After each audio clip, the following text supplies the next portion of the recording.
Well, hello and welcome to the second day of the e-assessment virtual conference. We're very pleased to see you with us, and we hope that you're going to enjoy the next hour and a half. We have some three great speakers and good time for questions and answers.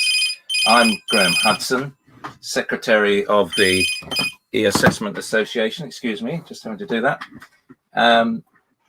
And shortly I'll hand over to Gareth Hopkins, who will chair the meeting for us. But before I do that, I'd like to just play a short video from our headline sponsor, RM.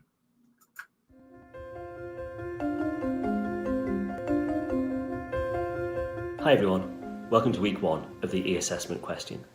My name's Tim Downey, I'm Sales and Marketing Director for RM Results. We're delighted to be the headline sponsor for this year's event. First of all, I'd like to thank everyone involved in the e-assessment association and the wider team for all the hard work and effort that's gone in to putting together such a brilliant programme of events for us over the next 3 weeks. It's been quite a pivot from the physical event we had planned to this virtual event, and to put together such a strong programme in such a short period of time is a testament to the creativity and hard work of the team. I'm really looking forward to the next 3 weeks, and especially this first week where we look at future gazing and innovation. I know that all of us at RM Results have been working really hard to work with our customers to support them during this time of change. And surely there's never been a better time for us to work together as industry professionals to puzzle through what the future might look like. Hope you enjoyed this week. I'm looking forward to it. I look forward to seeing you over the next 2 to 3 weeks as we work together to explore what the industry can do to meet the challenges of these amazing times. Thank you very much. Bye-bye.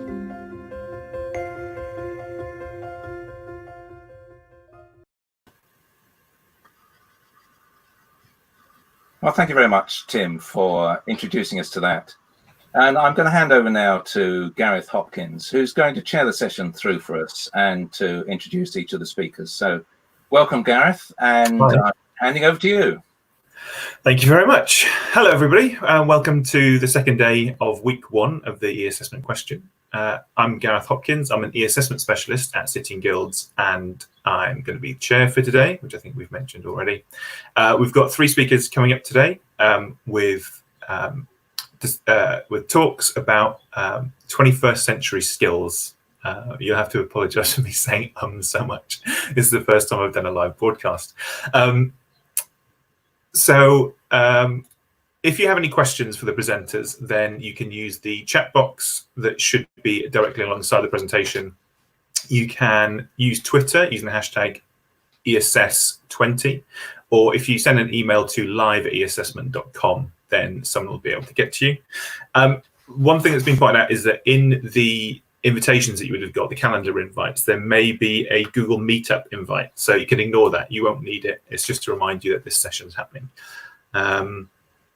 I'd also like to take the opportunity to say thank you for BTL Surpass for all the help they've given us in the background, sorting out StreamYard, which is what we're watching this on, for all the technical support that we've got from them.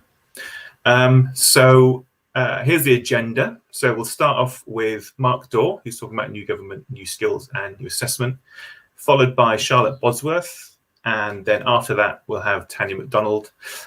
There's a section, there's time at the end for Q&A. We'll also have a little bit of time at the end of each presentation for questions. So send them through and we'll try and get as many answered as we can. So we're going to start with Mark Dawe, who's going to talk about new government, new skills and new assessment. Hi, Mark. Welcome to the conference. Hi there. Good to be here. Good. I'll just get out of the way and let you get on with it. Good luck. Thank you very much. And I've got 20 minutes to talk about the whole skills landscape. And if I'm not sweating now, I will be soon. I'm in a little sweat box in the house. So sorry if that distracts you. You know, the change that has happened from March through to now in terms of what I might have been talking about in March to what I'm talking about now is phenomenal. And actually the changes are happening sort of every month, every week, every day. And future gazing is quite a challenge at the moment, given everything that's going on and so much uncertainty. Some things will stay the same, some things will change, some things will accelerate. There'll be new focus and I'll try and cover some of that as I go through, just to give you a feel for the skills landscape, very much focusing on the government funded side of things. So the Association of Employment Learning Providers, we're a membership body, a trade body if you like, of training providers, mainly primary focus around work-based learning, but also a lot of community-based learning. Our main membership is independent training providers, but we also have colleges as members, universities as members, endpoint assessment organisations as members, employer providers. So it's a sort of end-to-end.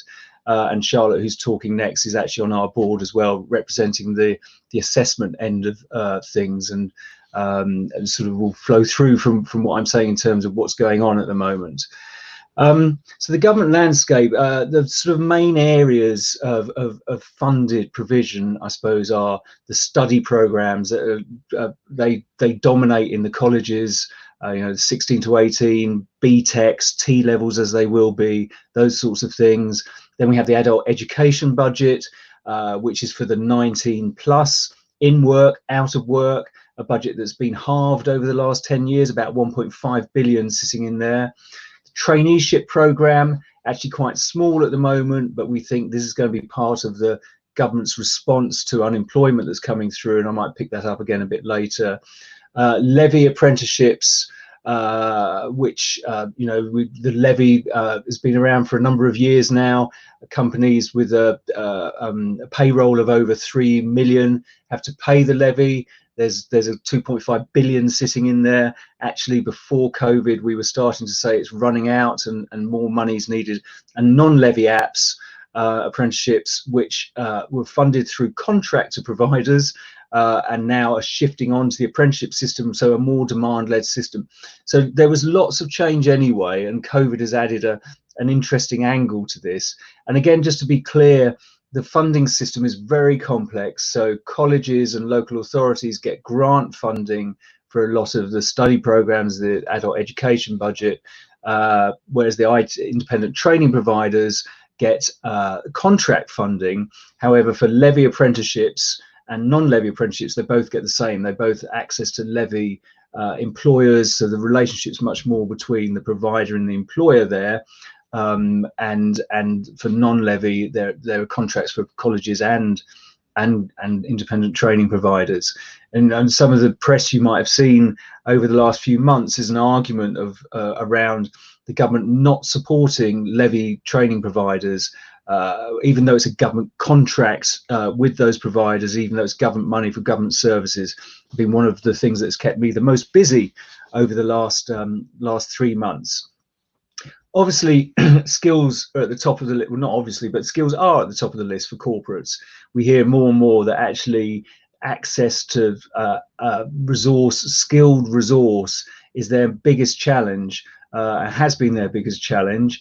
And obviously with COVID and the potential impacts and the employment issues, we've seen skills move up the agenda over the last 3 months, but even before, for the Department for Education, for the Treasury, and Number 10. And we've had Boris Johnson actually talk about skills.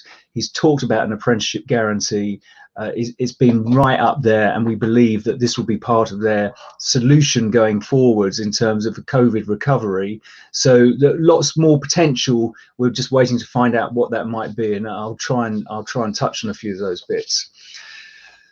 Given that we're going to be seeing mass unemployment, there's no escaping that. It's going to be a different type of recession, I think, because it'll be very focused on sectors. You can imagine the hospitality, the retail sector is going to be hit quite hard. Care sector probably will remain strong and perhaps get stronger. Digital, very strong and growing stronger. So it'll be a very sector by sector based recession. And we did a paper a while back just looking at, as we respond, what are the skills programs needed? They need to be sector based. They need to look at the individuals that require the support. They need to look at the skills needs. They need to look at the method of delivery, assessment and outcomes, and program support and funding. So I'll give you a few examples. So in terms of the sectors, some we will see significant loss of staff, others we will see looking to recruit staff. So there might be an opportunity to move from one sector to another, and what's the training needs there. Some organisations will be looking to widen the competency of their staff, especially if they're shrinking. They'll want a fewer number of staff doing the same task, so more for each of them. Some will be looking to transform themselves, so the sort of whole digital agenda. Obviously, they've been exposed to a lot of digital over the last 3 months, and actually, I'm sure we've all got stories about how there are things we are desperate to do back face to face, but many other things we would like to do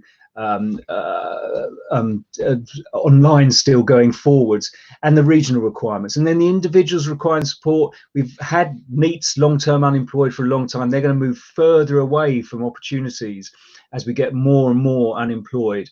We'll have the low-skilled recently unemployed, the high-skilled recently unemployed, young talent coming in who'll be looking for their first roles, and possibly the economically inactive previously, who are then forced back to work due to economic needs. And the skills that we'll be looking for, the training that will be needed, depending on those individuals, very much, that we categorize them in the basic skills, the literacy, the numeracy, the digital skills, the employability skills to get a job, the CV writing, the presentation skills, and then the essential skills in work. What are the key things employers are looking for?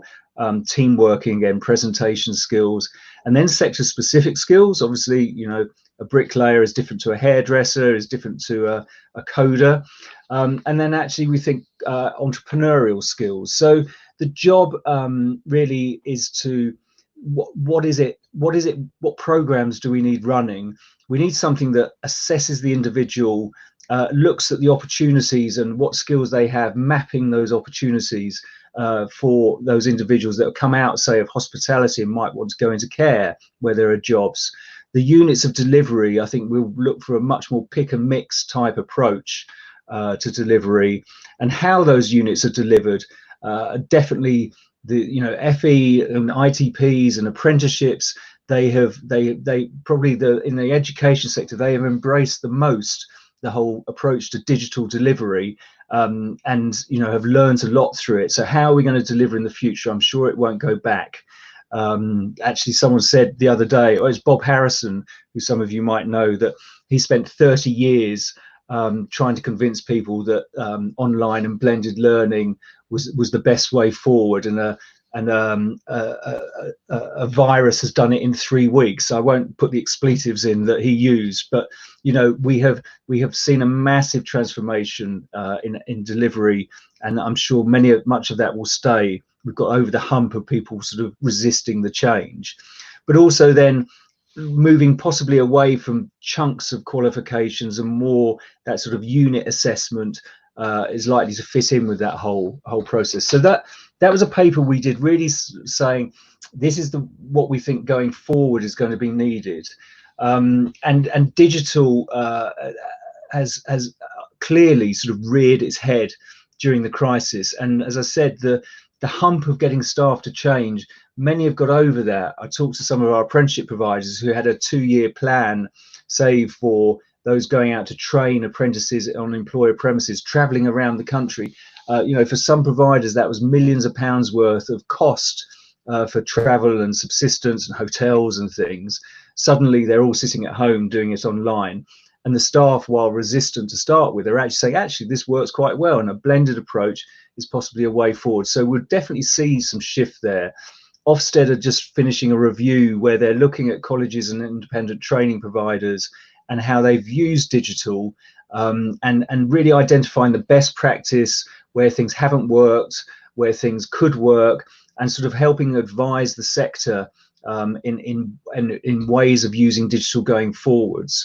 We're going to see, the demand for new systems of delivery, the demand for materials online, which we all know, that the content is king and the content is expensive, but there's a great opportunity to share across the nation or across the world, rather than when I started in FE in the 90s, the lecturers locked up their acetates in their filing cabinet drawers because the last thing they wanted to do was share anything.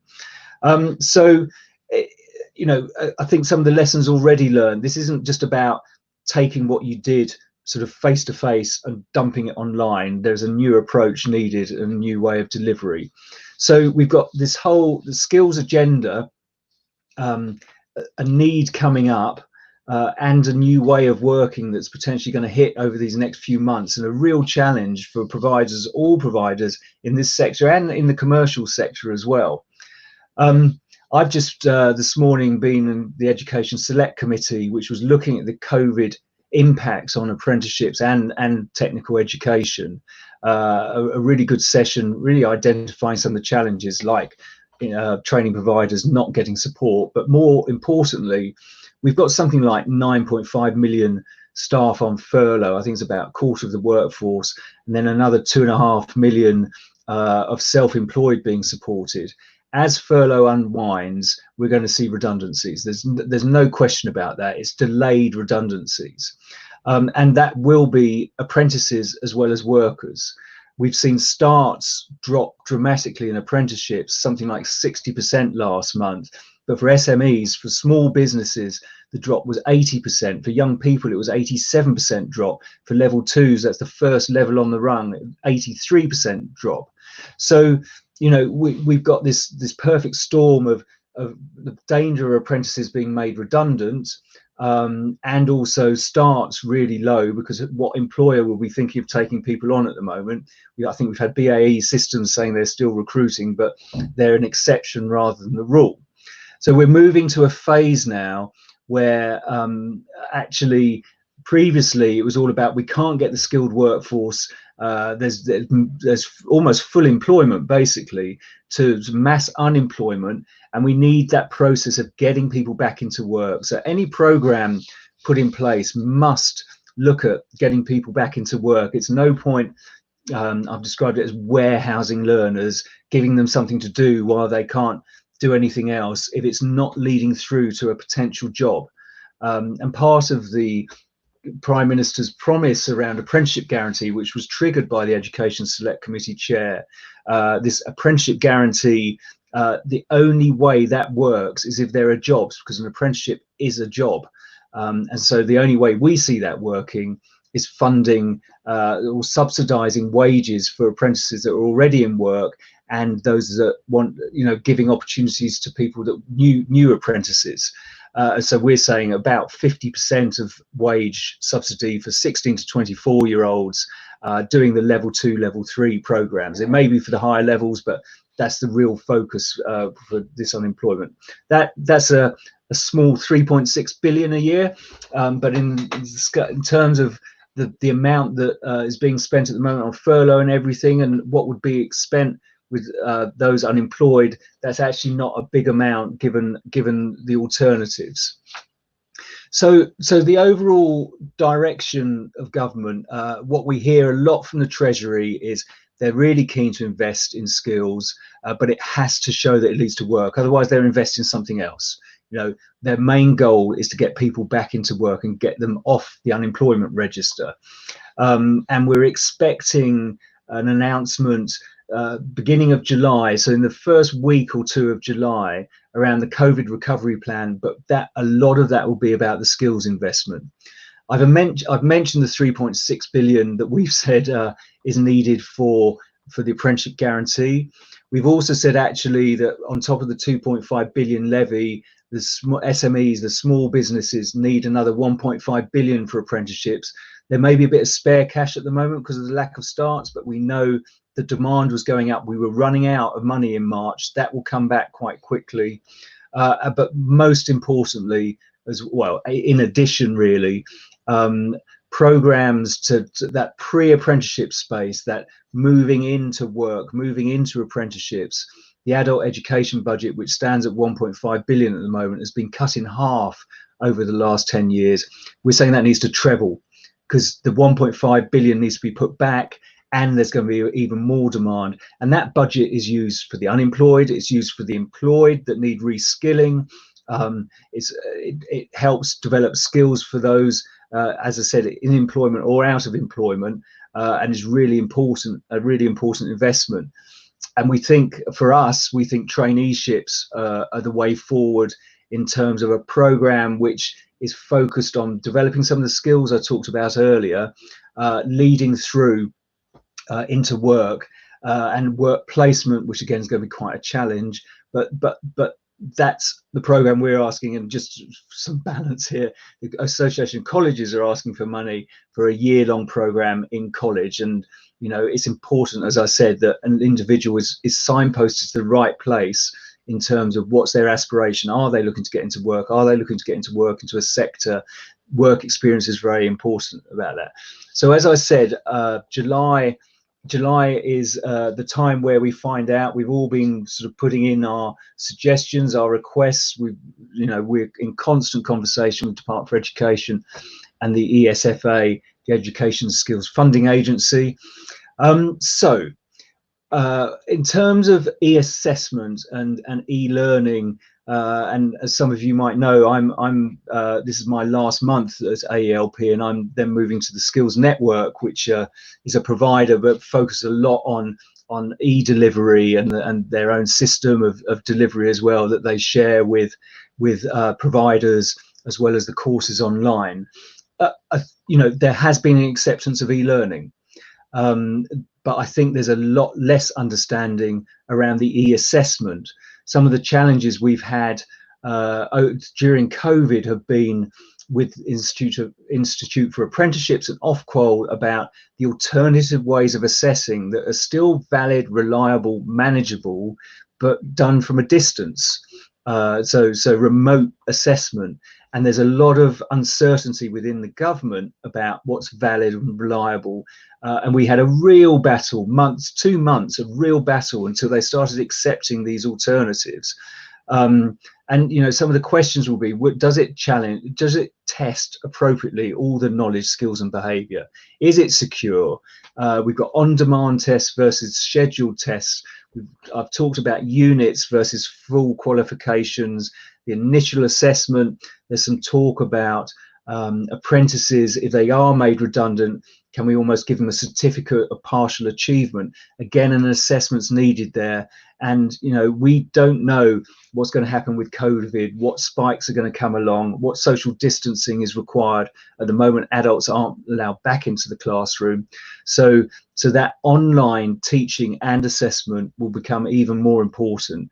And I think the timing of this conference is incredibly helpful in terms of talking around what's possible, what's manageable, what can we be presenting to government as a solution, both, as I said, for the delivery and the assessment of skills. So I'm going to stop there, and amazingly, I'm 2 minutes shy of my time, which is very unusual for me in a conference. So maybe you should put me in a hot, sweaty room in the future as well. So I'll hand back to you and any questions at this stage.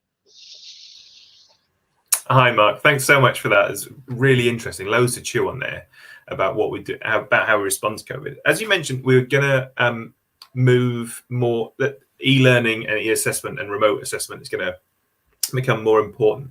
But there's concerns around the digital divide. So some people who may lose their jobs because they're in tertiary sector jobs, they may not have easy access to a computer. So who is responsible for bridging that divide, do you think? Well, I suppose there are a number of answers, aren't there? You could say the government's responsible. Is a digital divide not just in education, but ordering your prescriptions and all that sort of stuff. Mm-hmm. When I used to work with Charlotte at OCR, we had CLATE. Now, when I was actually before going to OCR as a college principal, and CLATE was run in libraries and other centres using their digital, their computers in those days. So there's that. And then finally, this is where I think FE need to get their act together. Again, when I was a principal, and that was back in sort of 2010 to 2015, one of the things we did is actually recast our budget. And for about 100 quid per learner per year, we could give them a laptop. Now, the problem was at the time, the teachers didn't really know what to do with them. So they were just used for pleasure rather than study. But it's not a big part of the budget to give every learner a laptop. The trouble is everyone's budgeted to use up all their money on other stuff. So there has to be a rethinking around support. It's going to be like a calculator or a pencil. People are going to need it to learn, and it creates enormous efficiencies in terms of delivery if it's done well. And those efficiencies should help support capital investment in those machines. Cool. And what role do you think the EAA could play in supporting the new landscape? I'll go back to my point that much of the battle we have had with the agencies, Ofqual, the regulator for the qualifications, Institute for Apprenticeships, the regulator for apprenticeships, which includes the endpoint assessment, has been about, okay, you did expect face-to-face, we can't do it, everyone's locked down, but there are ways of doing it remotely. And there needs to be some reassurance given to those, or the civil servants basically, that this, and the regulators, that this is good, valid assessment, and it is the right person sitting in front of the computer. They haven't got any books open, and it is an assessment that is valid. Now, hairdressing is a challenge, doing that remotely, but even there are elements, a substantial amount of elements that could be done there. There is this obsession also with doing everything sort of at the end, right, and not necessarily building a portfolio, and the portfolio of video evidence and assessment along the way. Formative assessment, I think formative assessment is so important, and again could be contributing to that endpoint assessment. So I think it's educating, and in a way the sector needs to pull together. This is one of those things where everyone works together to get the message across, and then competes like hell once the message is there to get the business. I really think that's what needs to be happening at the moment. Thanks. And then we've got another question in through the comments. How is data security, just around how data security and how that's going to play a role in the multimodal assessment delivery world? I'm probably not the best person to answer that, but it's important, obviously. So so I would say that's almost a no-brainer, that you have to have data security, and you have to have all the GDPR and everything else in place. There's a pressure on government, on training providers to meet certain standards going forwards. Again, to be honest, whether we're talking about sort of mass digital learning and assessment, or actually just enrolling people online and stuff, that's still a valid question. So it's critical. And again, I think some advice back to government about what the suitable standards are and what the protection is very important. And we've got a question through from Fiona Harvey, who did CLATE, by the way. She's let us know. Okay, that makes more sense. Are there plans to encourage disadvantaged groups to engage in skills development? Yeah, I mean, part of my sort of commentary at the select committee today was, the government has talked about levelling up. They've talked about the forgotten 50%, and then they carry on forgetting them. All this, we've seen the sort of, again, I'm in the FE world, so it's sort of headlines to me, but there was the controversy around schools getting all this catch-up funding, £1 billion, and overnight, before the announcement, FE and 16 to 18-year-olds in FE were removed. So there's this constant challenge. We know, again, a report was out recently that BAME students, applications to apprenticeships are 20%, actual starts are 12%. So what's going on there? There are real challenges about supporting. So many of the issues are not actually about the education itself. Some of it's about accessibility, and that's why having community-based providers and providers, sort of the flexible, responsive providers like independent training providers are important, working with colleges to give that access, but also the support for the individual, the additional learning support that's needed in place, the cognitive assessments that need to be done to identify where those needs are and what extra needs to be put in place. Those are, again, IT and online is changing that whole world. An online cognitive, a cognitive assessment used to cost 800 quid. A psychologist coming in, now you can do it for 50 quid online, and it's as good, if not better. These are things that need to get into the system and actually need to be fully funded. Well, thank you so much. Hopefully you can hang around for the questions and answers at the end. Maybe fan yourself while thank you so much. Our next talk is from Charlotte Bosworth, Hi, Charlotte. Hi there. I'll let you introduce. I won't just read out the title of your presentation because I'm sure. But yeah, feel free to take it away. Thank you. Okay, thank you. I've kept to the session that I was going to do pre-COVID, just because I think much of that is relevant, and then take us into the place where we are now. So really, I just wanted to talk about our journey as an endpoint assessment organisation, engaging with e-assessment, delivering new apprenticeship standards. So for those I have not met either virtually or face-to-face, I'm Charlotte Bosworth. I'm the Managing Director of Innovate Awarding. Innovate was established in 2009 as an awarding organisation, predominantly providing assessments for those in or working towards a job. With that in mind, it's kind of no surprise we saw an opportunity when the new apprenticeship standards were launched, and over the past 3 years we have grown to delivering 41 of those apprenticeship standards within hospitality, retail, adult care, health, professional services and public services. In the standards we operate, we have between 30 and 50% of the market within these areas. So today I'm going to really talk about our endpoint assessment and journey, and how we've kind of progressed through that. So how did we manage to position ourselves as a serious player within the endpoint assessment space? When we started our journey, we were clear we wanted to be able to offer an agile approach that fitted around employers and apprentices rather than being dictated by us as an endpoint assessment organisation. This forced us to kind of think and act differently from how we had when we were an awarding organisation. And we recognised very early on that this couldn't be achieved without having technology and e-assessment at the core.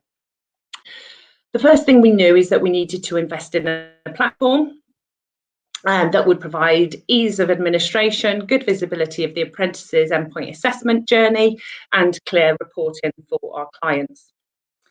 Our second kind of want was to ensure that we could monitor, standardise and review assessment solutions to kind of ensure validity, reliability and efficiency for our assessments. And thirdly, really important to us, was to ensure that we could integrate with other technology partners, particularly around e-assessments, to ensure our clients were having to log into multiple systems when working through endpoint assessment with us. We successfully worked with a company to develop the system, which we won an Innovation Award for from the Assessment Association. So that was a couple of years ago, so thank you. And we've since gone on to acquire the platform known as EPA Pro, which is also being used not just by ourselves, but some of our competitors. Our aim from the outset was to embrace e-assessment and ensure many of our assessments were carried out in the most efficient way, remote delivery, whilst retaining the quality that is so important in the space we operate. We set out to use a range of e-assessments, including technology to create and deliver a test, as well as to market, invigilate and make judgments on outcomes. This ranged from automatically marking a multiple choice test using computer software through to video conferencing to facilitate an online discussion or view evidence. We've also done some work around using virtual reality as well to demonstrate skills and behaviours, particularly those that would be shown and demonstrated within a practical observation. So we're not delivering 100% online, or we weren't pre-COVID. So what have been our barriers to not being able to do so? Firstly, all the assessment plans for the apprenticeship standards were all written very differently. So not all the assessment plans allowed for remote delivery of endpoint assessment. In some cases, this just completely took remote invigilation, virtual reality and online discussions off the table. Where remote delivery was a possibility, a barrier was the access to technology. It became clear many of the employers we worked with didn't have sufficient technology on site or had firewalls in place to prevent access. And they were also very reliant on broadband, and we all know the issues that can bring. we found that retail stores and hospitals were particularly challenging, whilst where we had employer partners where they needed assessments delivered in contact centres, for example, we found they were much better equipped. Our third barrier was actually our own growth. We invested in quite a lot of equipment to carry out observations, particularly practical observations through technology. So we invested in things such as virtual eyeglasses, GoPros, but ultimately we were not in a position to be able to issue that equipment to all of our apprentices. So that model became unsustainable quite quickly. We did, however, have many positives. Having a platform allowed access to practice questions on online mock assessments built in the same environment and format as live assessments has received lots of positive feedback, particularly from apprentices breaking down that fear factor. And this picks up on the point that Matt actually made on the chat at the end of Mark's session around that balance between formative and summative assessment. Where assessments were offered remotely, employers could see that it was a lot easier for our assessors to carry out assessments at a time that worked around them. So yes, we were and are actually carrying out assessments remotely at 10 p.m. on a Saturday night. And thirdly, it has allowed us to access a wider pool of assessors to recruit from, because geographical location became less important, and at the whole journey of the new apprenticeship standards coming into play, that assessment capability and capacity was a real big concern. So whilst assessments for EPA have been carried out and supported by e-assessment over the past few months, we kind of definitely have had to revolutionise our approach over the past few months since some of the flexibilities have come into play, and since that access has been very different to the apprentices and employers we work with. So we've really needed to focus on creating assessments robust enough for learners to carry out tests alone in their own homes whilst being invigilated online, which wasn't necessarily on the agenda before, whether that was because of barriers set in the assessment plans or just as not being in a place to actually deliver in that way. We have, however, seen a mammoth move to online learning assessment, which has been born out of necessity, if I'm being honest, but it is not and shouldn't be just a phase or a temporary measure, particularly for apprenticeships. We see a multiple set of benefits for learners, trade providers and businesses, and I think we all need to be collectively pushing to ensure this continued innovation will bring even more opportunities. What has become clear is that businesses and apprentices want familiarity when it comes to technology. A perfect example that we found is that we've worked with an online proctoring organisation for a couple of years on the more commercial qualification side of our business to support remote invigilation. But during this COVID period, the employers all wanted to use systems that they were familiar with. So instead, we have come up with a way of using 2 devices and teams to successfully invigilate, record and upload assessment evidence. And we have also found that more of our apprentices had devices available than we expected. Again, this was a point made during Mark's session, and actually we've only had 10% of assessments delayed because the apprentices we've been working with didn't have the technology available. And that's remembering a lot of the apprentices we work with are in that retail, hospitality, care sectors, and largely at level 2. I think it's fair to say that education often lags behind when it comes to digital adoption, yet these past few months have shown us what is possible, and where we actually put together we can innovate at speed. Enhancements mean we have the potential to continue to push the boundaries of what can be judged and processed by a computer, and I think there's a lot more that we could be doing there together to drive this digital revolution.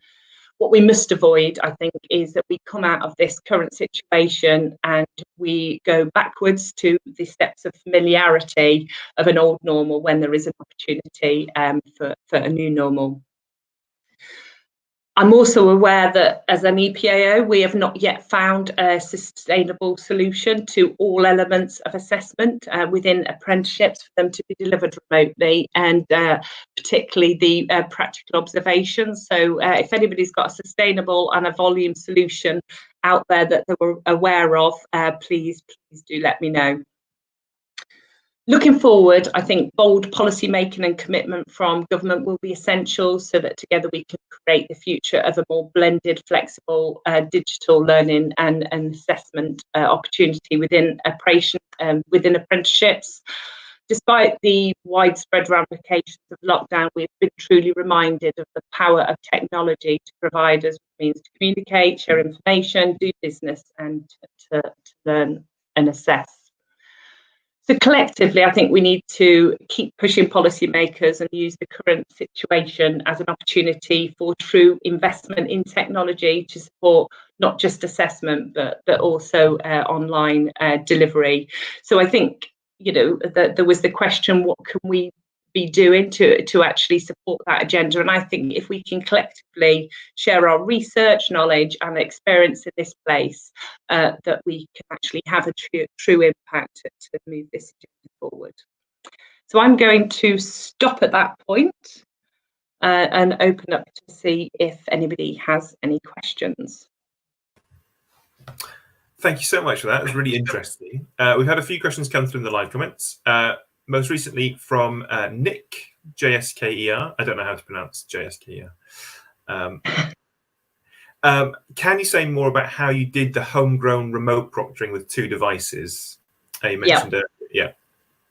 So I mean, clearly we had to go through quite a rigorous process to get this approved, and this was something that we have had approved not just for our endpoint assessment and multiple choice question knowledge tests, but also in that wider qualification space as well. So with that in mind, we did need to go and take the approach to Ofqual to make sure that they found it, was rigorous. So the approach that we're using is our assessor will be engaging in teams and have a booked slot with the apprentice. What they will then do is they will be sharing, recording and uploading the evidence of that whole session, but in the background the apprentice has got a secondary device so we can see that there's nobody under the table actually typing in the answers on their behalf, as a perfect example. So I'm more than happy to share the guidance, the information around what we've pulled together there if it's useful to anybody on this call.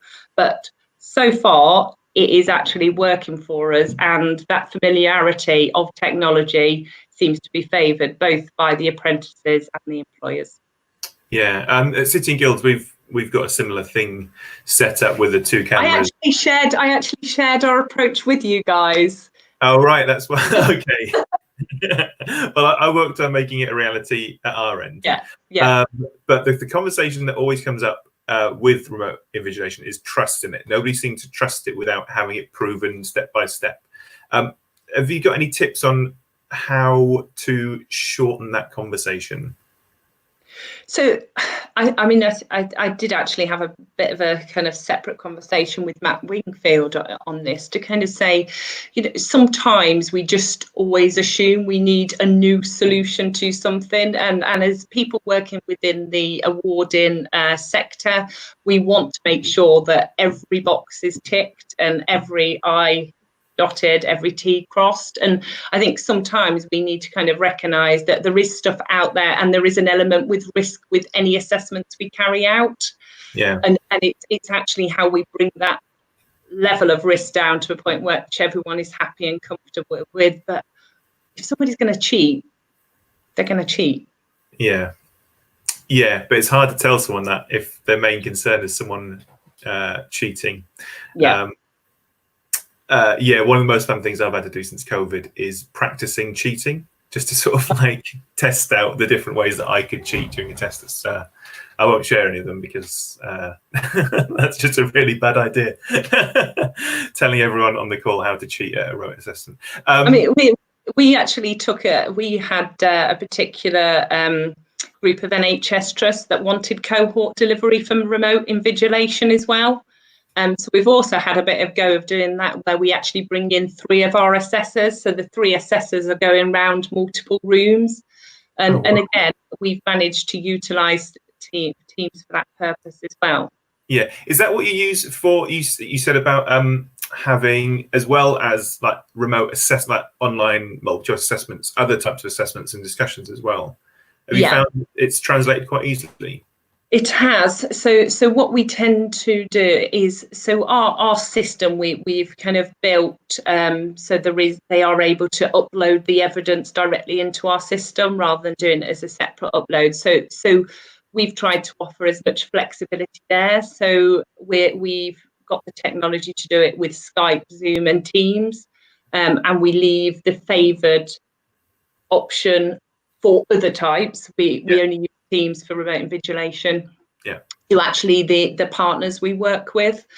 What we're finding at the moment is Teams seems to be the most reliable, and people seem to be favouring that overall. I sound like I'm doing a Teams pitch here, and I absolutely am not. My stepson works for Salesforce, so every time I mention Microsoft, he goes into meltdown.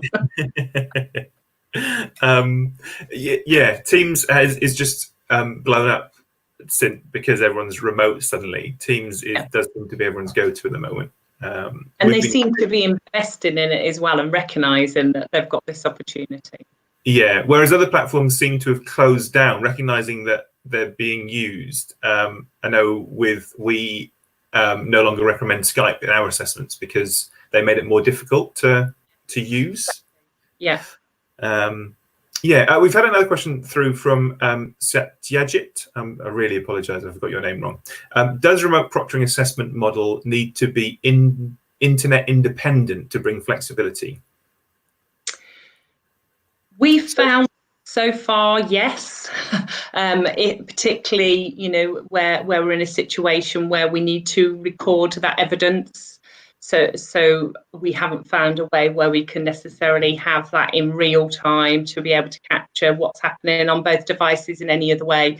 But again, if anybody's got any other kind of inspirational, innovative ideas in this space, it'd be great to hear about them. Yeah. The only one that comes to mind that I can think of is using trying to make record and review offline, so someone could download it ahead of schedule and then take it and then have it off and then upload it afterwards. That's the only one. It's the only way I can think the real time of the 2 devices and then being synced, isn't it, really, with that activity? Yeah, but it's an interesting. It's not. Yeah, I hadn't thought of making it, because we do a lot of offline testing at Sitting Guilds anyway. Yeah, exactly. Yeah. So trying to find a way to have remote offline testing. Yeah.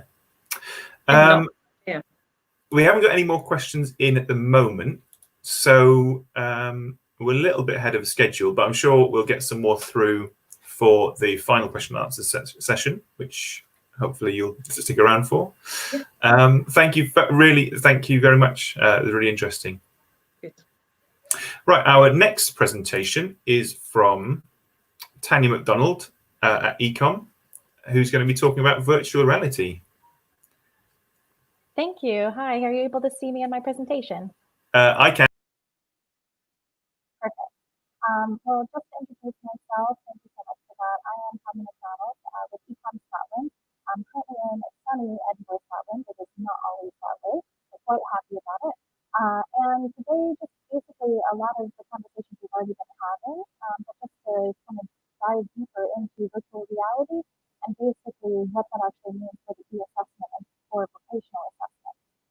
Just in case you're not familiar with eCom Scotland necessarily, basically we started in 1996 helping organizations understand the internet and how they can actually utilize that.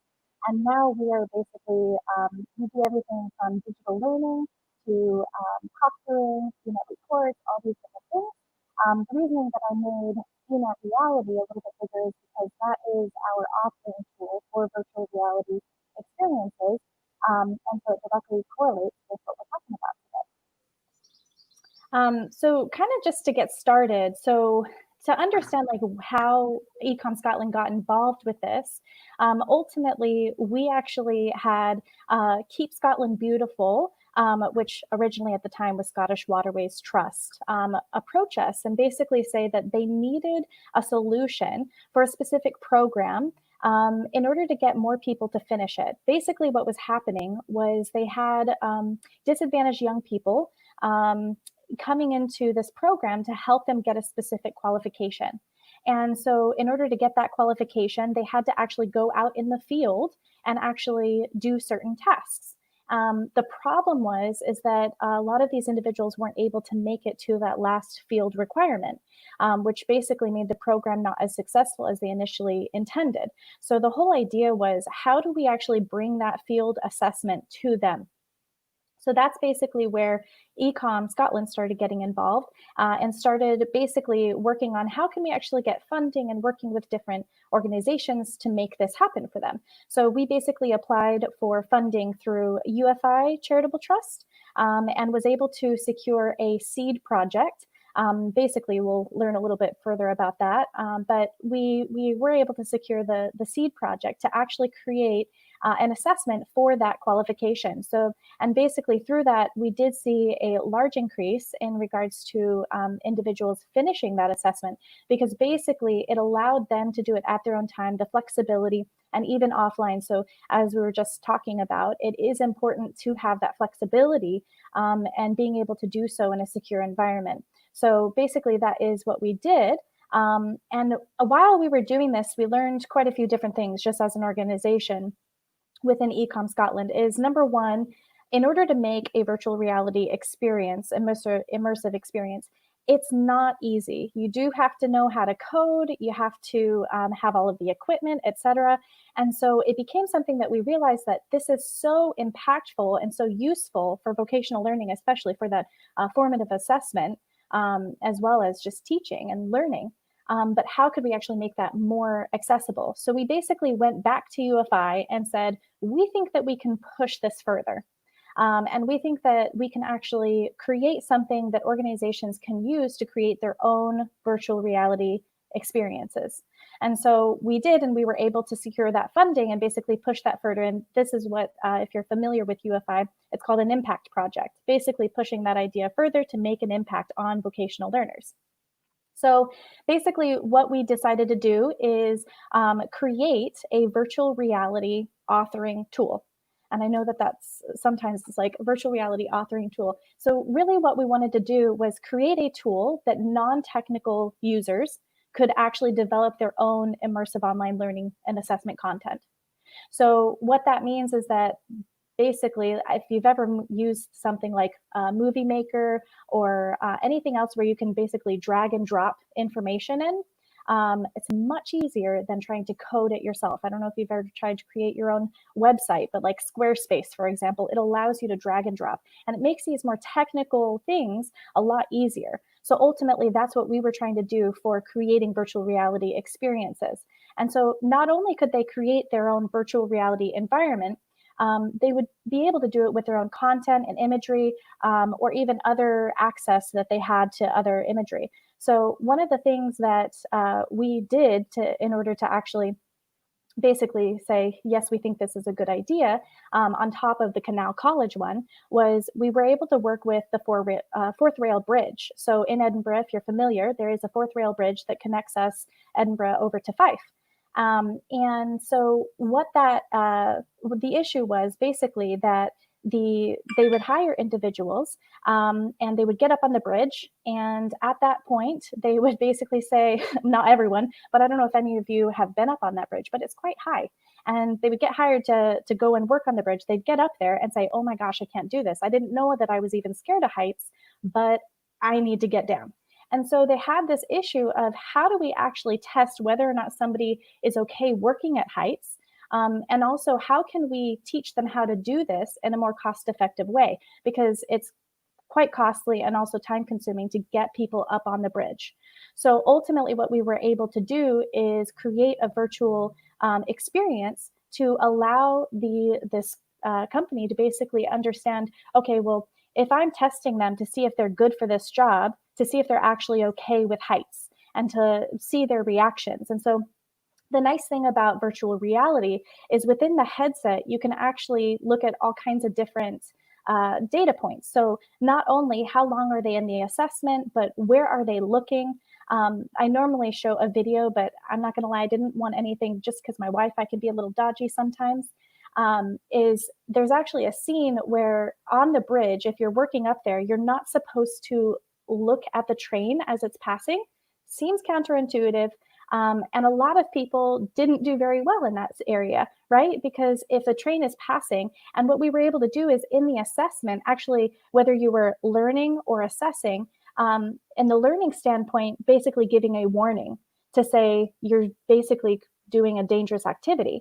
And then in the assessment, it would actually notify you after that scene, hey, you actually looked at the train and this isn't acceptable and this is why. So almost a storyboard to basically help them understand, hey, you didn't do this and that was not acceptable because. So basically helping them understand that a little bit deeper.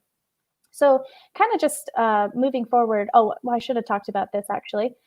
So who we actually started working with after the Fourth Rail Bridge was SQA, so the Scottish Qualifications Authority, which was really key because ultimately we want to make this as robust as possible. Like we've just been talking about, you want to make sure that it is not only authentic, but also verifiable.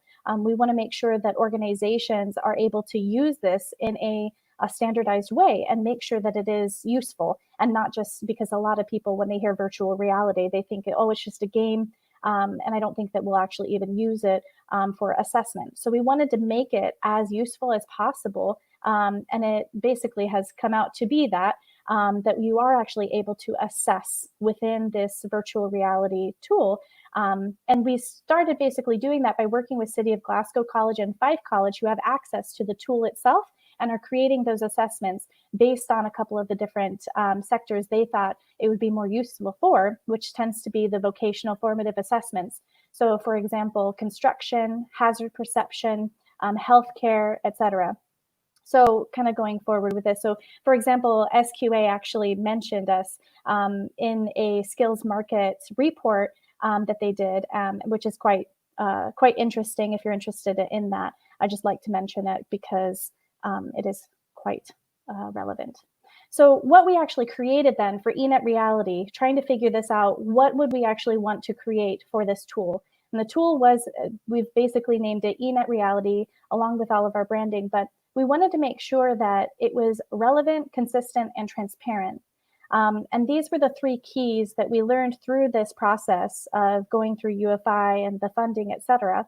The relevancy, making sure, because for example, before individuals or organizations were getting their virtual reality training built by somebody else. And that wasn't always efficient because they sometimes would have to discuss with this individual, hey, this is what we need and this is why we need it. And by the time they got it back, sometimes industries move so quickly that by the time they got it back, it was already out of date. And so something to basically stay aware of is we wanted to make sure that they would be able to update it on a regular basis. And what a better way to do that than internally. On top of that, consistency, ensuring that companies are able to deliver the same experience across the board. For example, if you have to go out in the field, you might not necessarily have the same experience if you have from teacher to teacher. Now, there are different things that you may want to take into consideration as unique needs from individuals, which means that the nice part is for the relevancy is you're able to actually change that and update it. So then that way you can actually expand the horizon for who is actually can access it. So things like talk to text, or sorry, no, text to talk, text to speech technology, et cetera. And then the transparency. So a lot of this is basically learning from the data that is compiled within the tool itself. So when you actually do a virtual reality experience, when you take that assessment, we're able to take a lot of different information. Now, that being said, you can take in a lot of information and not know how to use it, and it goes to waste. And this is where we've basically been doing a lot of research around what is actually useful. And this is where we've been doing a lot of trials and working with the basically City of Glasgow College, Fife College, and then most recently, I've been working with the Forge in Edinburgh, which basically is a smaller organization that in a short-term way of saying it is kind of teaches the public how to use power tools like table saws and welding, etc. And they are basically an open creative space for that. So it's basically a creative space.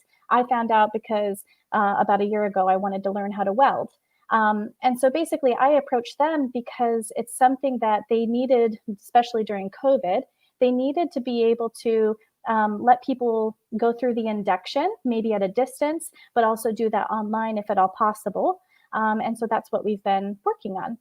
And the cool thing about that is you can actually see when somebody's taken it, who's taken it, because we actually have a login information. And I'll kind of talk a little bit more about that. But basically being able to log in and see, okay, so this email address with this code was able to log in. This is how much time they spent on it, et cetera. And so being able to take that and use that not only as a management team, but then also as a learner and share that with them. So like, for example, if they did look at the train, why did they look at the train? Is it because they as a learner didn't know they weren't supposed to do it? Were they actually just scared? Or maybe there's a lack of actual training and that is broader and needs to be shared within the organization. So currently, this is actually a screenshot of the authoring tool that we have right now. And basically what we've been working on, so throughout all of this research, what were some of the things that were needed most for assessments? So things like you were just talking about is for the authentication. So we built a companion app. So then that way you have a certain code that only lasts for a certain amount of time that you have to enter in. Little things like that, being able to stream it and record the session. So for example, if I was a learner and I was taking this in my home, I could actually record that session and then send that in. So then that way a verifier could watch that. And then there's also, if we were both in the same room, you can actually stream it to like a television or another screen so they can actually see that as well. And so kind of breaking that down then, so a lot of this comes down to, so how do you actually do this then? So what does eNet Reality, the tool, allow you to actually do? So basically, it not only allows you to kind of brainstorm what is it that we actually need for creating an assessment, but also creating the assessment and then also tracking it at the end. So basically 4 steps, which would be uploading your information, which is your 360 images, et cetera, building it, sharing it out, and then tracking that consistently. So then that way you can go back and upload and continue that process. So we're going to break that down just a little bit and what that looks like.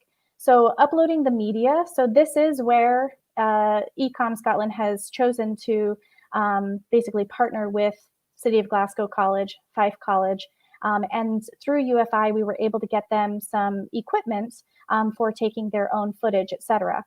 So for example, I have a headset back here that I've been practicing on and being able to help basically test this tool. But being able to upload that media, so whether it be 2D images or videos inlaid on that 360 video or image, inserting audio files or 3D models. Something somebody did ask me recently is, can you build 3D models in it? And you cannot, but you do have access to be able to upload them. The step 2 is basically building that story out. And I think that this is the part that in my discussions with organizations, especially with so the pandemic and the lockdown situation, some of the organizations I was talking to 6 months ago said, no, we're not ready for this. We just don't have the capacity to be able to work on this. And then fast forward just a couple of weeks ago, or even a couple months ago now, because it's almost July. That's crazy. But now they're actually saying, we didn't realize that we were at this point, but we need to know how to move forward. And how can we actually start that conversation? So being able to actually brainstorm what is the best storyline for helping those learners learn, and also what kind of information do we want to collect to be able to help those learners and our managers understand what they're learning and what they're getting from this. And so I think it's opened up a lot of different conversations in regards to creativity of, okay, well, how can we move this forward? And awareness that this digital transformation and understanding, like, we need to be able to access individuals in their homes, and we don't know how can we do that? and basically being able to build that. So the actual assessments itself, so just to give, we're basically working on a couple different ones.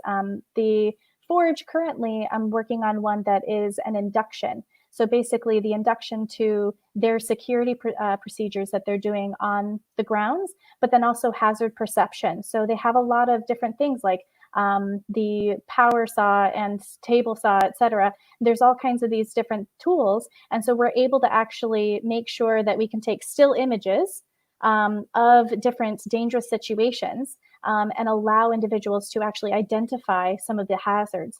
Another one that we were looking into is individuals with dementia, living with dementia, and basically understanding what does a room look like to somebody living with dementia.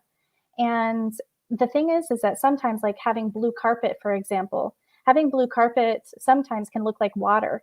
And understanding that and being able to give a headset over to somebody and allow them to experience that is quite powerful. So then that way they can actually see, oh, I understand why we have to actually follow by all of these rules in order to ensure that this individual is safe. So all kinds of different ways to actually build that experience. And this is where the freedom and the creativity comes into play. But ultimately, we've created a community and user guides and tutorial videos on how to do it to try and make it as easy as possible. And one thing that we have been talking, it seems like a little bit of a theme today, is actually how to share that. So for example, we wanted to make it as flexible as possible, but being able to actually share these immersive experiences online. So I should have probably said this in the beginning, but eNet Reality is a web-based application. So you are able to build your experience via the web. But once you actually have that created, you can download it onto a headset and keep it offline, do the assessment. And then once you plug it back in, once you're back to the internet, it'll actually upload the data that was received by taking that assessment. Simple things like that. So depending on how you wanted to do that, so within your organization's LMS, was a big one, because working with City of Glasgow College and Fife College, they really wanted to be able to upload it with their own standard procedures of what information they wanted to share. Another one, so like the Forge, for example, they wanted to be able to share it on their website. So anyone that wanted to do an induction, they could do it on there. And then at the end of the induction, not only do they get it through the tool, eNet Reality, of, hey, this email address completed these questions and it has all the data, but also receiving a certificate, so that individual has a certificate that they can actually present, which is important as well. And then also inviting users via email, which is how we kind of started while we were kind of building this. Just being cognizant of time here.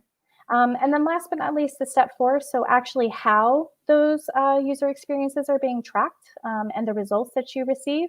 So you can also use QR codes, which is pretty interesting, being able to put QR codes around a construction site or creative space. If you have a question on a certain tool or something like that, being able to use a QR code and be able to see an image. I should have mentioned this as well, is basically something that we were talking about earlier is the accessibility of tools, and not everyone as an individual or even organizations can afford to give out headsets, whether they be Oculus Quest like the one I have, or even Google Cardboard. Sometimes you just can't make that investment at this time. So what we made sure is that the tool itself can be viewed on either a desktop, mobile device, tablet, etc. And that's important because while it is an immersive experience and having that capability is really nice, is that as of right now, while people are going through that digital transformation, and maybe they're just not there yet to be able to do that. And then on top of that, COVID-19 actually brought up the concern of sharing devices, that's probably not the best situation. So it might be something that organizations, like for example, I know the colleges were thinking, well, it might be something that those individuals, the students, get Google Cardboard because they're fairly inexpensive, they can use them, etc. But it just depends from organization to organization. So basically back to tracking that experience and the results. So SCORM and XAPI, Basically, the SCORM side of it is time spent, the overall score, and the pass or fail, whereas the XAPI is more about the actual actions within that experience. And it's really interesting, the type of data that you can pull. It's pretty phenomenal, the amount of data that you can pull. But like I mentioned, it is making sure that you understand as an organization what you actually want to know and how you're going to use that, how it's actually beneficial, because you can basically make this as robust as you want, but it's ultimately trying to tailor that back so that way it's more efficient for what you actually need. So basically, just to kind of recap some of that, so the benefits of this is ultimately you'd be able to make it within your own organization, being able to scale that out to your organization, whether it, so for example, during this time, being able to send it out to individuals so they can make that learning, have that learning experience and the immersive experience. And basically kind of seeing things from the learner's perspective. So for example, if you were to actually put the headset on and watch the recording of one of your learners, you actually get to see what they were looking at. You actually get to almost put their shoes on for size. If you, and so I think that that's really important to understand and be able to, it basically puts you in a position that you don't necessarily have all the time, because our perceptions of what's happening is not always the same. And being able to do that really makes it impactful on the way that you can actually then use that to either retrain or help them understand. So I know that basically as of now, most organizations are in different, I mean, everyone is in a different stage as to where it comes to digital transformation, being able to move and do something like this. But it is basically starting small and just thinking about it as to, would this even work for you? Is this something that for your organization, and maybe you just can't think, because I've had organizations, sometimes I did a presentation, I did like 6 presentations back to back for SQA. And every single time I had somebody say, I just don't see how this is feasible. And I love it when people come up to that, because I ask them, well, why? What do you want to talk about? And basically, normally having that conversation and being able to break it down as to, okay, well, what area do you work in? And I'm not going to say that virtual reality is good for everything, because if you're learning 1 + 1 is 2, you could teach somebody that in virtual reality, but it's not always going to be the best. But trying to teach somebody customer service experience, like for example, the NHS did one where basically you act like you're the doctor or a volunteer, and a child comes up to you and asks you, can I use the restroom? And the video pauses and it asks you, what do you do? Do you take the child to the restroom? Do you have to sign them out? What are your next steps? And I think it basically gives you that moment of pause, but in a real life situation, it's very immersive. So your body feels like you're there. So, and when it comes to statistics and allowing people to learn in an immersive way, it's proven that it does help them with basically keep that information. It stays with them longer, especially when it's short bursts of information.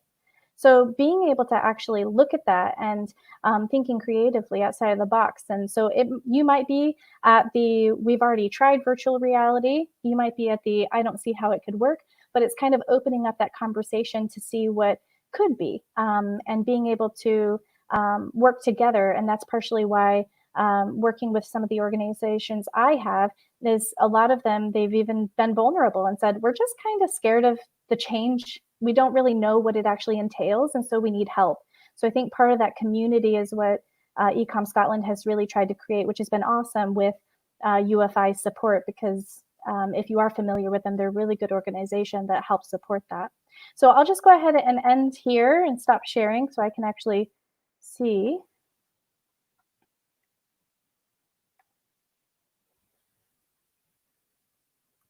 And I think, okay, cool. There I am. Hello. That was amazing. Thank you so much. That was really, really interesting. We've had some questions come in. One from Fiona Harvey around student feedback. What's student feedback been like, and have they been more successful as a result of the experiential learning experience?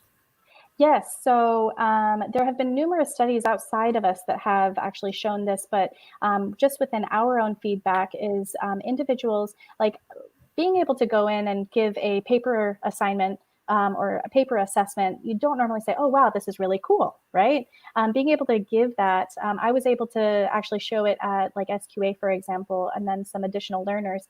And the feedback that we've come back with is really interesting because many of the learners have basically come back and said, yeah, I didn't expect it to be exactly what it was. And it was a lot more enjoyable than even I expected, but I didn't. And there's also other people who they've already done it before. And I said, I would really much rather use assessments in a virtual reality way than sitting down, because it almost makes them feel like they're in their own space. Yeah. So they feel like they can kind of focus a little bit more.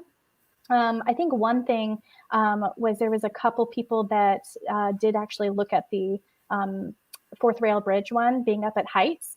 Things like that, they did not do well. Thinking about that, when you described that, I wasn't scared of heights until I did a climbing wall, and then I discovered that I'm terrified of heights. So just you describing that made my heart flutter. Brilliant, thank you. We've got another live comment through. Sorry.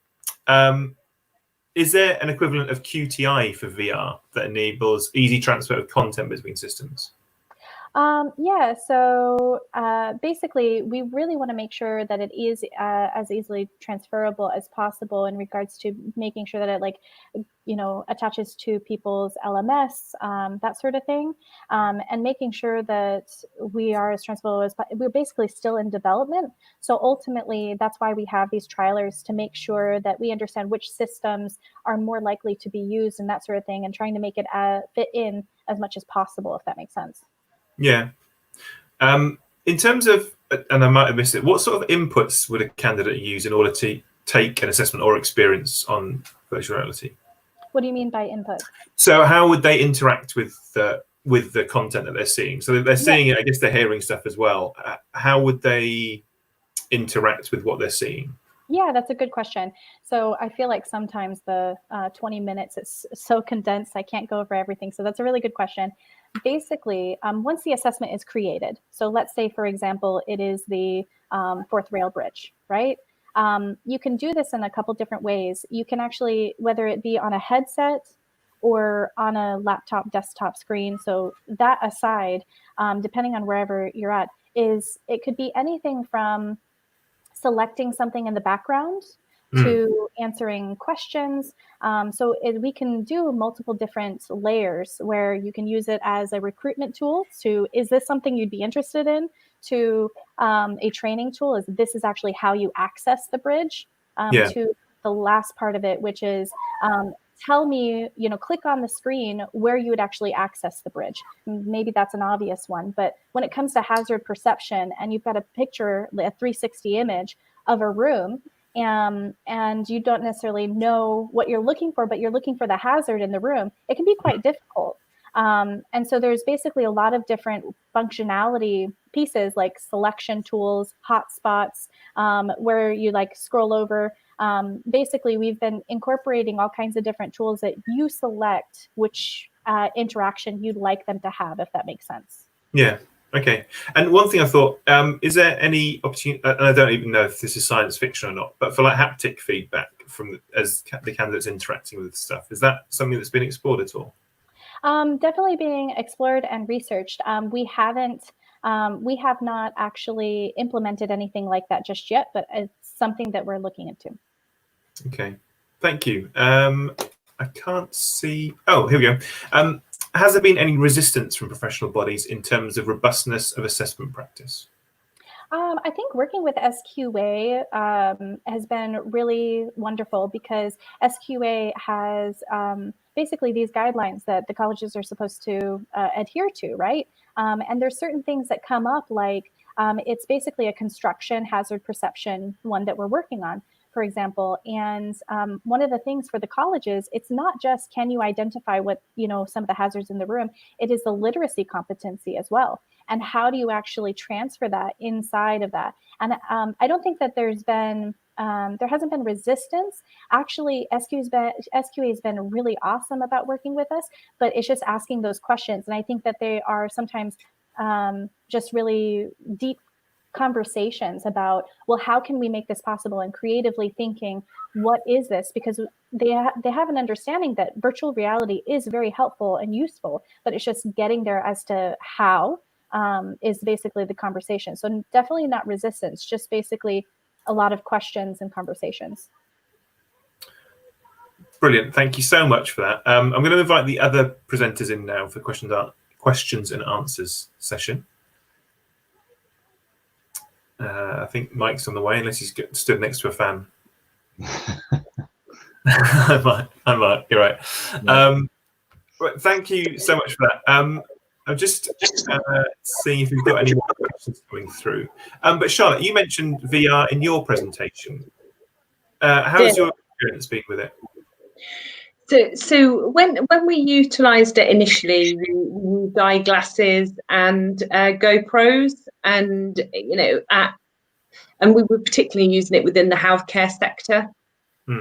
And when we were at a volume level that was manageable, it was fine. Where the challenge is coming in. So in the past 12 months, we've done 35,000 assessments. So to get eyeglasses, GoPros, shit to all those people and make sure they come back it just be a sustainable model. So we're absolutely looking for something that could be utilised to allow us to meet that demand, keep the quality and rigour, but also have the volume related to it. And maybe I've not looked enough, I've not yet found anything, but it's definitely the equipment piece that's the barrier to us moving that forward. You mentioned in your presentation as well about the assessment plans being written sort of externally by different bodies. Have you found different bodies are more likely to go for VR and sort of more ambitious assessment methods than others? Yeah, so I mean, what we found, and it's been maybe more prevalent to us during COVID, actually. So we know that flexibilities have been brought in, which have either been adapted assessment methods where a practical observation would have normally taken place, or the ability for that observation to be delivered remotely. So where we've seen more kind of flex from employers, etc., and I mentioned this, is, for example, customer service. If we're doing a customer service standard, we've been able more likely to actually deliver parts of that remotely from somebody working from home, because they can still carry out their job role at home. Where that hasn't been able to be brought into play, and we've had to adapt assessments, is things like a commie chef and those kind of scenarios. So it's trying to find what type of adapted assessment for remote assessment is relevant in each kind of scenario. And I think we're always going to struggle where it is, as we've got at the moment. If we go back to a 5-hour practical observation done in a workplace, is there ever going to be technology that can successfully capture that? Because at the moment, it's everything that has to be captured, rather than snippets or a sample. Okay, cool. Thank you. We've had a question through from Matt Wingfield. How can we successfully shift the balance between 21st century skills and knowledge recall so they're more consistently and evenly valued and focused on by education institutions? I guess, Mark, you can jump to that one. We'll get rid of Nick Gibb first in the Department for Education. That would be a good start. He is the architect of everything knowledge-based, whether it's the academic qualifications and the rewriting of GCSEs and A-levels right the way through to T-levels and everything in between. I think what we're seeing is employer voice is getting stronger. And when they're employing people, they're saying these are the skills we want, and it's not the knowledge. They want the ability for the individual to communicate and work in teams and all those sorts of things. They say actually the teaching the knowledge bit is the easy bit for them, teaching them sort of how to use this machine or how to cook this thing. So I think that washback from the employers is getting stronger again, particularly during the period that we're going to go through. And hopefully, if the qualifications aren't doing what's necessary and the curriculum that goes with it, the employers will say, well, we just won't have those. We'll create our own things, or we'll have these units. So I think that's the way to do it. There's no point. I have had many an argument with Nick Gibb, mainly about functional skills versus GCSEs, and he just won't shift. So there's no point. That the traditional view is knowledge and sitting in rows in an exam hall is the way to go. We need the employers to break that. And I think this, Mark, is where we need to show that technology provides a basis for less disruption to those employers. Yeah, absolutely. This isn't going to be their number one agenda initially. So how can we make sure that they're still getting productivity out of the people they may need to skill or retrain? Yeah. So just picking up that point, the whole off the job argument as well, the 20% off the job, employers don't like it because they see it as unproductive time. Technology again can help enormously in that, and if we could just get the attitude shifting that maybe some of it could be done at home in the evening rather than in the workplace, and get some of that balance right, then again I think the employers would start jumping on this more and more. Tanya, have you shown employers as a sector the VR stuff that you've got, and what's the reaction been? Yeah, so I mean, like I mentioned, like half a year ago, a lot of individual organizations were saying we're just not ready for this just yet. And then especially with basically the lockdown, organizations were coming back saying, okay, I don't think we were really understood that we needed to be ready. But I think that most organizations are actually really curious. And basically anyone that I've been talking to, even just going through brainstorming of how they could actually use this, normally they have really good ideas, and it might just be something that they're basically implementing into their strategy. And some of them are ready to implement, and others are kind of just still in that brainstorming session or part. And basically, I've just been working with those, with the brainstorming side of it, and those that are ready, kind of already, like the Forge, for example, out there and helping them create it. So it just depends on them as an organization to see what they're actually ready for. Sorry, there's children playing outside. I don't know if everyone can hear them, but they're really noisy in here. Another comment through from Matt. Despite knowing that 21st century skills are vital for employment success, developing and assessing these still seems to be the poor relation to knowledge recall, especially in schools. I think that's what you mentioned, Mark.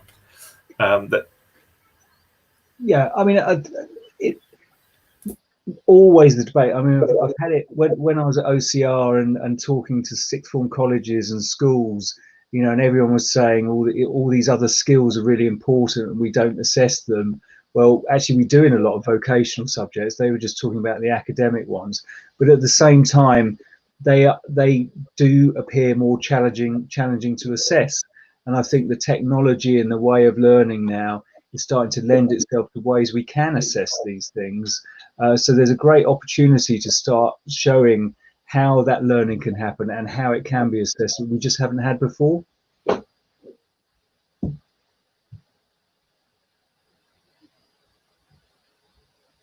I can't hear you. You're on mute. You're on mute. I'm on mute. Yeah. It's always tricky when you're asking questions. I wasn't saying anything very interesting. I was actually saying we haven't had any more questions through, and that we're pretty much on time. So unless we get any late urgent questions through, either via email or on the live comments, I'm going to say thank you very much to all of you for a really interesting session. There's lots to go away and talk about. So thank you very much. Thank you, Gareth. Gareth, can I just add in? A couple of people asked if I could send them details. So I'm happy for my email to be shared, which is charlotte.bosworth@Innovate Awarding. There we are. Somebody was on it. So I'll follow up as requested. Oh, sorry, we have had one more question through. My apologies. It came through during Charlotte's talk and I forgot about it. I apologise. Another one from Matt. Formative assessment is an important part of giving people confidence that learners have developed the skills they need for successful employment. How do we get this back on the agenda for EPA? Let me start and let Charlotte come. I mean, formative assessment is vital in the delivery of apprenticeships and other skills. So it's not just about the sort of the qualification at the end. It's having systems that allow you to do formative assessment along the way. So it's not an either or in this case. There is an issue about how much should be done during the program rather than the end, and I'll let Charlotte answer that. But formative assessment is there whether it's in the final assessment or not. So you know what we and it's a really good point. What we need to remember is there still should be types of assessment to make sure that somebody's on track and what their journey is throughout their program. It should be just loaded to the end. Now we've got endpoint assessment. We've started, and it was prior to the lockdown situation, to do some research, particularly working with those apprentices to see which ones had formative assessment built into their on-programme journey and those that didn't. And what we've actually got is that starting of evidence to see actually where that practice questions, mock assessment and that proper preparation has a real impact on their achievement rates. Now, to all of us here, I don't think that's any surprise, but I think it's more of that evidence we need to gather to actually support that debate and that agenda. Okay, thank you very much. I think that's it for this afternoon. We will be back, but thank you so much for all of your time today. We've had some comments through saying about how much people have enjoyed it and how interesting it was. So that's something. And well shared, Gareth. Yeah, thank you, Gareth. Oh, I'll be glad just to go in. I might have to have a cold shower in a minute. I'm so hot. So the next session is tomorrow. Innovation in Assessment. We'll have Dr. Saad Khan, Frank Elsner, and Jeff Chapman here. If the e-assessment question has been arranged and hosted by the e-assessment association, you can join the community of 1900 e-assessment professionals by signing up for free at eassessment.com/register. And if you go to eassessment.com, there's loads of resources there to help you out with any questions that you may have around e-assessment in general. Thank you also to our sponsors and supporters who you can see on screen there. I'm sure you don't need me to read them all out. And yeah, hopefully you can join us tomorrow and in the next 2 weeks of formatting. Thank you so much and goodbye.